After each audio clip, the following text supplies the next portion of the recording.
کیرلا سے ایک نوجوان نکلا حج کے لیے، پیدل حج کے لیے، ہے نا، نکلا۔ کوئی کرکٹر اگر چند بالوں میں رن بنا دیتا ہے پوری دنیا میں اس کی واہ واہی کرتے ہیں، ارے اس نے بہت کم بال میں سینچری بنایا۔ اگر کوئی گولڈ میڈل جیت کر کے لیتا ہے، بولا نام آنا چاہیے ورلڈ بک میں۔ میں کہتا ہوں مسلمان اگر یہ سوچ لیتے ایک نوجوان کیرلا سے نکل کر کے مکہ کی جانب جا رہا ہے پیدل، کیا ہم اپنے گھر سے نکل کر کے مسجد کی جانب نہیں آ سکتے پیدل؟ آپ پوزیٹیو سوچئے، نیگیٹیو کیوں سوچتے ہیں؟ کہیں کلام مقدس میں مجھے یہ بتائیے کہ اللہ تبارک و تعالیٰ نے پیدل حج کے سفر کو حرام قرار دیا ہو؟ نہیں۔ سورۃ الحج میں آیت نمبر 27 میں پروردگار عالم ارشاد فرماتا ہے وَأَذِّن فِي النَّاسِ بِالْحَجِّ يَأْتُوكَ رِجَالًا وَعَلَى كُلِّ ضَامِرٍ، آپ لوگوں میں اعلان فرما دیجئے کہ وہ پیدل حج کرنے کے لیے آئے یا دبلی پتلی اونٹ پر بیٹھ کر کے حج کرنے کے لیے آئے۔ اچھا چلیے، ابھی جن کا زمانہ شروع ہو رہا ہے، اب جی جن کے بارے میں محفلیں سجیں گی، سیدنا امام حسین رضی اللہ تعالیٰ عنہ 25 حج انہوں نے پیدل کیا ہے، سیدنا امام حسین رضی اللہ عنہ۔ اس سے بھی زیادہ کوئی دلیل چاہیے؟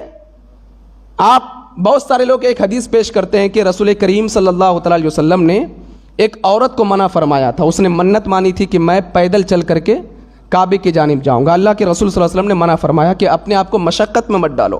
یقیناً یہ حدیث ہے، لیکن اسی حدیث کے ماتحت محدثین کرام نے لکھا ہے عام طور سے عورتیں جو ہوتی ہے کمزور جسم والی ہوتی ہے نا، اور جب ایک عورت تنہا سفر کریں گی بہت سارے خدشات ہیں، بہت سارے لوگ اس پر حملے بھی کر سکتے ہیں، اور اس کے اکیلے سفر کرنے پر بہت سارے لوگ اس پر ناپاک نظریں بھی ڈال سکتے ہیں، اس لیے کہ اللہ کے رسول صلی اللہ علیہ وسلم نے اس عورت کو منع فرمایا۔ لیکن اس عورت والی حدیث کو اس پر چسپا کرنا یہ بے وقوفی نہیں تو اور کیا ہے؟ اس لیے وہ کہتے ہیں نا ہم مفت کے مفتی ہیں، کوئی فتویٰ تو پوچھ کر دیکھو، ہر بات بتا دیں گے شریعت کے علاوہ۔ یہ فیس بک اور ٹویٹر پر اور گوگل پر یہ مفت کے مفتی آپ کو ملیں گے جو شریعت کے بات نہیں بتائیں گے، شریعت کے علاوہ آپ کو دین سے بہکانے والی باتیں بتائیں گے۔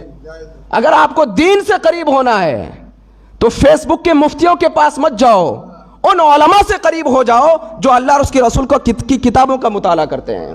اسی طریقے سے ایک اور حدیث لے کر کے آتے ہیں کہ ایک بوڑھے تھے اور وہ پیدل جا رہے تھے مکہ کی جانب، دو آدمیوں کا سہارا لے کر کے اللہ کے رسول صلی اللہ علیہ وسلم نے ڈانٹا۔ آپ ہی اندازہ لگاؤ کہ بوڑھا ہے تو ڈانٹیں گے کہ نہیں لگے؟ بوڑھا چل پائے گا؟ تو میرے آقا نے بوڑھے سے فرمایا کہ تم اس لائق نہیں ہو، اپنے آپ کو تکلیف میں کیوں ڈال رہے ہو؟ جانور پر سوار ہو کر کے تم مکہ کی جانب جاؤ۔ میں بھی تو یہی کہتا ہوں کہ اگر کوئی بوڑھا نکلتا کیرلا کی سرزمین سے مکہ کی جانب، ہم بھی اس کی مخالفت کرتے، لیکن جس نوجوان کو اپنے آپ پر کانفیڈنس ہے، جس کو بھروسہ ہے، جس کو اپنی طاقت پر بھروسہ ہے، اور جس کو اتنا کانفیڈنس ہے کہ میں پیدل سفر کر کے میں مکہ پہنچ سکتا ہوں، ہمیں اس کی کانفیڈنس کو سلام کرنا چاہیے، نہ کہ اس کی بے عزتی کرنی چاہیے، بلکہ اپنے آپ میں اعتماد پیدا کرو کہ چلو ہم وہاں تک نہیں جا سکے، آج یہ عہد لے کر کے اٹھو کہ اگر میرا گھر مسجد سے 2 کلومیٹر دور ہے، اگر میرے پاس بائک نہیں بھی ہے، بارش ہو رہی ہے، میں چھاتا لے کر کے مسجد میں آ کر کے نماز ادا کروں گا۔ میں صرف اتنا پیغام دینا چاہتا ہوں نا، قرآن حدیث کو سمجھنے کی کوشش کرو۔ نبی کریم صلی اللہ علیہ وسلم ارشاد فرماتے ہیں ایک زمانہ ایسا آئے گا انسان صبح کو مسلمان رہے گا شام کو کافر ہو جائے گا، یا شام کو مسلمان رہے گا صبح کو کافر ہو جائے گا۔ وجہ صرف یہ ہے وہ دین کو نہیں سمجھیں گے اور غلط باتیں لوگوں کے درمیان پیش کر دیں گے۔